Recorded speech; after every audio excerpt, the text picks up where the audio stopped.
इनकी सरकार है और जिस तरीके से 7 पुलिसकर्मी सस्पेंड करने पड़े चुनाव आयोग को, तो निश्चित तौर पे बेईमानी करवा रहे थे। निश्चित तौर पे जिस तरीके से पुलिस की सरकारी गुंडई और जिस तरीके से भारतीय जनता पार्टी के नेता और कार्यकर्ता बूथों पर लूट मचा रहे थे, जब कार्रवाई हुई तब बंदूक और डंडा लेके भाग खड़े हुए। जब सस्पेंड किए गए तो उनको लगा अब तो नौकरी खतरे में है। जब पुलिस वालों को ये लगा कि नौकरी खतरे में है, तब ये लाठी डंडा छोड़ के भागे, पिस्तौल और बंदूक। नहीं तो ये पूरी बेईमानी 1 बजे तक ये कराते रहे। 1 बजे के बाद फिर मतदाता निकले।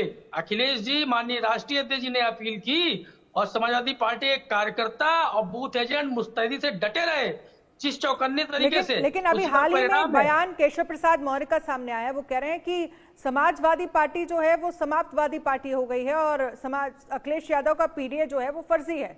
ये नतीजे ये बता रहे हैं उपचुनाव के। देखिए, जैसा फर्जी बयान केशव मौर्य जी दे रहे हैं, उनकी स्टूल की हैसियत है उनकी पार्टी में और डिप्टी सीएम का पद के साथ उनको स्टूल भी दिया गया है। उन्हें भूलना नहीं चाहिए, वो पिछड़ों के नेता नहीं है। पिछड़ों के नेता गरीबों, मजलूमों और अगड़ों के सभी के नेता माननीय अखिलेश यादव जी हैं। आज देखिए, सरकार इनकी है, सरकारी गुंडई इनकी थी, पुलिस इनकी थी, बदमाशी सब इन्होंने की चुनाव में। उसके बाद भी समाजवादी 4 सीटों पर बहुत ज्यादा अभी जो ताजा आंकड़ा सामने आया रुझानों में, बीजेपी 7 सीटों पर आगे चल रही है।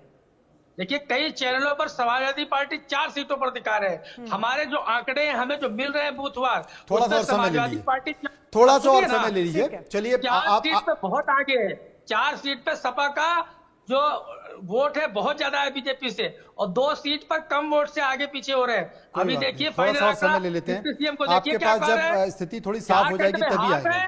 तो कह रहे हैं कि अभी मतगणना हो जाएगी तब बताएंगे। महाराष्ट्र में जीत रहे हैं तो कह रहे हैं हाँ बड़ा इतिहास रच दिया। अरे पाकिस्तान तिरंगा फहराने की बात करते हो, बिरयानी खा के चले आते हो, पाकिस्तान चले गए, फिर आप मौका दे देंगे, फिर बीजेपी वाले आपको जीने नहीं देंगे। हम आलोक जी के पास चलेंगे। आलोक जी, क्योंकि कहीं ना कहीं जब चुनाव की जिम्मेदारी देती है तो वो हार जीत बहुत कुछ तय करती है। एक सवाल मेरा आपसे ही है, महाराष्ट्र के प्रभारी के तौर पर भूपेंद्र यादव को जिम्मा दिया गया था। वहीं झारखंड में शिवराज सिंह चौहान को, जो कि अभी हाल ही मध्य प्रदेश से हटके केंद्र में केंद्रीय मंत्री बनाए गए हैं, असम के मुख्यमंत्री को वहां पर प्रभारी के तौर पर जिम्मेदारी दी गई थी।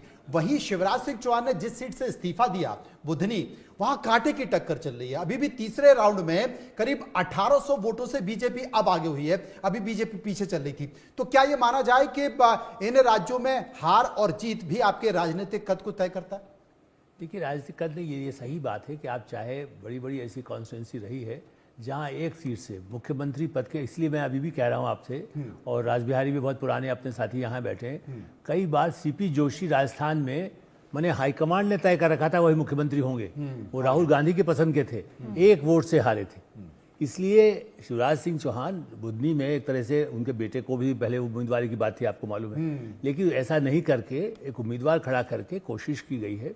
और मुझे नहीं लगता कि, चूंकि आप भी मध्य प्रदेश को जानते हैं, कि वहाँ कोई हार होगी, लेकिन हाँ एक टक्कर हो, लगे कि नहीं चुनाव है।